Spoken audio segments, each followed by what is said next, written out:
প্রিয় দশম শ্রেণীর ছাত্রছাত্রীবৃন্দ, তোমরা কেমন আছো? আশা করি তোমরা ভালো আছো। আমি হেমন্ত টিউটোরিয়ালের পক্ষ থেকে হেমন্ত পরামানিক। আজকে আমি তোমাদের কাছে তোমাদের পাঠ্য কবিতা অভিষেক থেকে বেশ কিছু গুরুত্বপূর্ণ প্রশ্ন নিয়ে এসেছি। তোমাদের অভিষেক থেকে আমি 5 মানে এবং এমসিকিউ টাইপ প্রশ্ন আমি তোমাদের জন্য তুলে ধরছি। এই প্রশ্ন তোমরা যদি সারা বছর পড়ো, অর্থাৎ সেকেন্ড সাবমিটিভ টেস্ট এবং ফাইনালে তোমাদের 3টে পরীক্ষায় সমানভাবে কাজে লাগবে। তোমাদের অভিষেক কবিতাটা 2025 মাধ্যমিকের জন্য খুবই ভীষণ গুরুত্বপূর্ণ কবিতা। তোমাদের এখন থেকে খুব ভালো করে পড়তে হবে, যাতে তোমরা খুব ভালোভাবে পড়তে পারো, পড়া তৈরি করে নিতে পারো। তার জন্য আমি আগে থাকতে তোমাদের এই অভিষেক থেকে তোমাদের গুরুত্বপূর্ণ প্রশ্ন আমি দিয়ে রাখছি। তোমরা এই প্রশ্নগুলো ভালো করে লিখে রাখো। তবে একটা কথা বলি, ভিডিওটা স্কিপ করবে না, কারণ বড় প্রশ্ন আমি স্ক্রিনে তোমাদের দিয়ে দেবো, তোমরা সেখান থেকে দেখে লিখতে পারবে। এবং বড় প্রশ্ন বলার মাঝে আমি তোমাদেরকে গুরুত্বপূর্ণ এমসিকিউ যে প্রশ্নগুলো হয়, সেই প্রশ্নগুলো যেগুলো আসার সম্ভাবনা সবথেকে প্রবল, 3টে পরীক্ষাতেই আসবে, মানে সেকেন্ড সাবমিটিভ টেস্ট এবং ফাইনালে আসবে, এমন কিছু গুরুত্বপূর্ণ প্রশ্ন আমি বলে দেব। সেই প্রশ্ন তোমাদের শুনে খাতায় লিখে রাখতে হবে। আর প্রশ্নগুলো পেয়ে যদি তোমরা উপকৃত হও, যদি মনে হয় যে হ্যাঁ আমরা উপকার পেয়েছি, তাহলে অবশ্যই চ্যানেলটিকে সাবস্ক্রাইব করবে এবং পাশে থাকা বেল আইকনটি অল করবে, যাতে পরবর্তী কোনো ভিডিও ছাড়া মাত্রই তোমাদের কাছে সহজে পৌঁছে যায়। তো আর বেশি দেরি না করে আমরা মূল প্রশ্নে চলে আসি। প্রথম প্রশ্ন তোমাদের জন্য আমি কি রেখেছি দেখো। 5 মানের এ কলঙ্কপিত বক্তা কোন ঘটনাকে কলঙ্ক বলেছেন? এখান থেকে তার চরিত্রের কোন বৈশিষ্ট্য প্রকাশিত হয়েছে?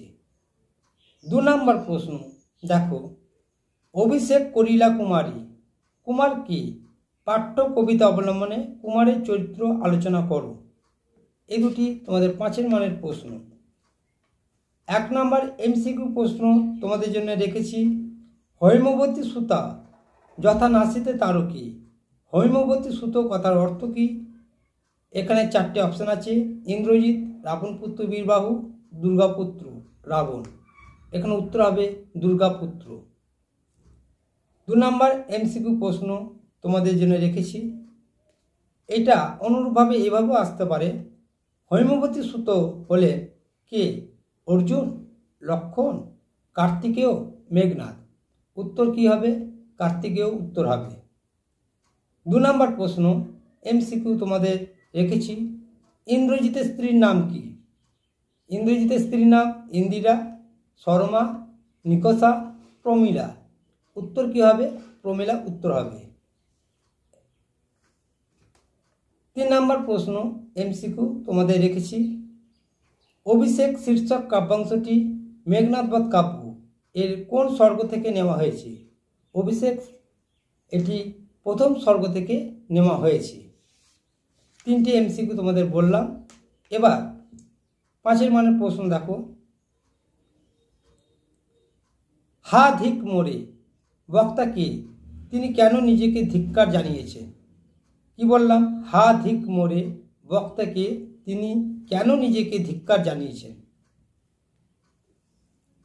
পরের প্রশ্ন দেখো, নমিপুত্র পিতার চরণে করজোরে কহিলা, পিতা ও পুত্রের পরিচয় দাও। পাঠ্যাংশ অবলম্বনে পিতা ও পুত্রের কথোপকথন নিজের ভাষায় লেখো। আরেকবার বলছি, নমিপুত্র পিতার চরণে করজোরে কহিলা, পিতা ও পুত্রের পরিচয় দাও।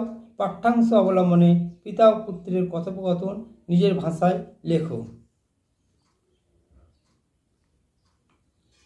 পরের প্রশ্ন 5 মানের, হেনকালে প্রমীলা সুন্দরী ধরিপতি করযুগ, প্রমীলা সুন্দরী কে? এই প্রসঙ্গে স্বামীর সঙ্গে তাঁর কথোপকথন নিজের ভাষায় লেখো। হেনকালে প্রমীলা সুন্দরী ধরিপতি করযুগ, প্রমীলা সুন্দরী কে? এই প্রসঙ্গে স্বামীর সঙ্গে তার কথোপকথন নিজের ভাষায় লেখো। এমসিকিউ প্রশ্ন দেখো, প্রণমিয়া ধাত্রীর চরণে, এই ধাত্রীটি কে? প্রভাসা, কঙ্কাবতী, শর্মা, অমুরাসী। উত্তর হবে প্রভাসা।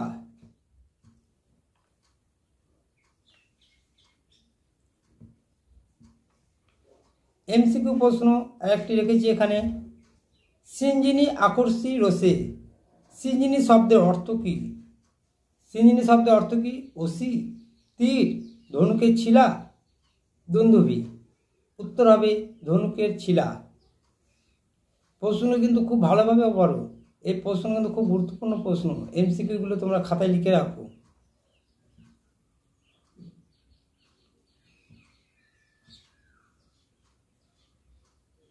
পরের প্রশ্ন এমসিকিউ, ইন্দিরা সুন্দরী উত্তরীরা, ইন্দিরা সম্পর্কে যে বিশেষণ এখানে প্রযুক্ত হয়েছে তা আলোচনা করো। রত্নাকর রত্নোত্তম, রত্নাকর প্রিয়তম, নিতভাষী হৈমবতী, রত্নাকর হেমলতা। উত্তর কি হবে? রত্নাকর রত্নোত্তম।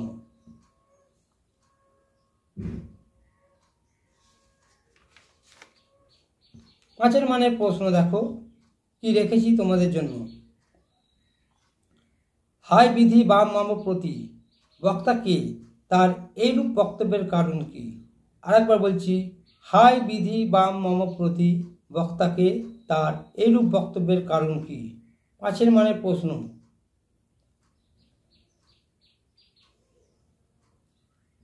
আরেকটি পাঁচের মানের প্রশ্ন আছে, অভিষেক কবিতায় রাবণ চরিত্রের পরিচয় দাও। অভিষেক কবিতায় রাবণ চরিত্রের পরিচয় দাও। এই প্রশ্নটা তোমাদের পাঁচের মানে করতে হবে। দেখো এমসিকিউ তোমাদের রেখেছি, অভিষেক করিলা কুমারী, কিভাবে রাজা কুমারকে অভিষেক করলেন? উত্তর হবে বিল্লপত্র দিয়ে, দধি দুগ্ধ দিয়ে, গঙ্গদক দিয়ে, পদদক দিয়ে। উত্তর হবে গঙ্গদক দিয়ে। এমসিকিউ।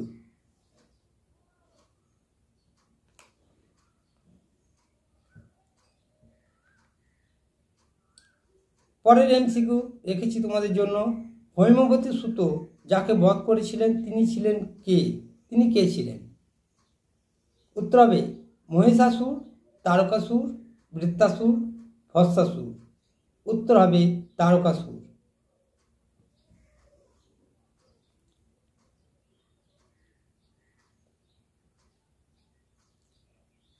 আরেকটি প্রশ্ন এমসিকিউ তোমাদের জন্য রেখেছি, আগে পুজো ইষ্টদেবে, এখানে ইষ্টদেব কে? এখানে ইষ্টদেব হলেন অগ্নি, ইন্দ্র, দীননাথ, কিরীটি। উত্তর হবে অগ্নি। এই প্রশ্নটা অন্যরূপভাবে আসতে পারে, আগে পুজো ইষ্টদেবে, কোথায় ইষ্টদেবকে পুজো করার কথা বলা হয়েছে? মন্দিরে, নিকুমিলা যজ্ঞাগারে, যুদ্ধক্ষেত্রে, দেবালয়। উত্তর হবে নিকুমিলা যজ্ঞাগারে।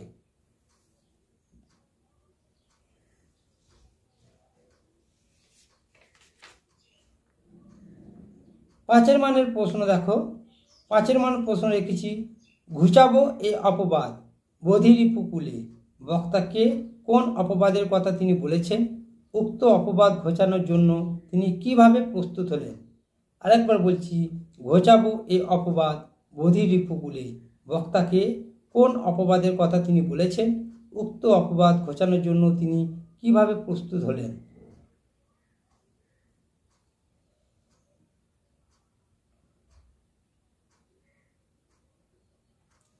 পরের কোশ্চেন দেখো, একই সাজে আমাদের দশনানাত্মজ, আমি ইন্দ্রজিৎ, কোন কাজ ইন্দ্রজিতের পক্ষে শোভনীয় নয়? কেন শোভনীয় নয় বলে তিনি মনে করেছেন? পাঁচের মানের প্রশ্ন এটা। একই সাজে আমাদের দশনানাত্মজ, আমি ইন্দ্রজিৎ, কোন কাজ ইন্দ্রজিতের পক্ষে শোভনীয় নয়? কেন শোভনীয় নয় বলে তিনি মনে করেছেন? এমসিকিউ প্রশ্ন দেখো, উত্তরীলা বীরদর্পে অসুরারি রিপু, অসুরারি রিপু কাকে বলা হয়েছে? লক্ষণকে, বীরবাহুকে, ইন্দ্রজিৎকে, রাবণকে। উত্তর হবে ইন্দ্রজিৎকে। তবে একটা কথা বলি যে এই প্রশ্ন পড়ার সময় তার আগে যদি তোমরা ইন্দ্রজিৎ মানে অভিষেক কবিতাটা একটু ভালো করে পড়ে নাও, আমার মনে হয় তোমরা সমস্ত শর্ট প্রশ্ন তোমরা নিজেরাই করতে পারবে। তো পাঠ্য বইটা কিন্তু খুব ভালোভাবে পড়তে হবে। সাজেশন কে কী দিচ্ছে, আমি কি দিলাম, কে কী, সাজেশান তো তোমাদের কাছে রইল। তোমরা পাঠ্য বইটা খুব ভালোভাবে পড়ো। বাংলা, ইংলিশ এসব ক্ষেত্রে পাঠ্য বইয়ের কোনো বিকল্প নেই। লাস্ট এমসিকিউ প্রশ্ন তোমাদের জন্য আমি রেখেছি, রাক্ষসকুল শেখর তুমি, তুমি কে? রাবণ, মেঘনাদ, বীরবাহু, বিভীষণ। উত্তর হবে মেঘনাদ। আরেকবার বলছি, রাক্ষসকুল শেখর তুমি, তুমি কে?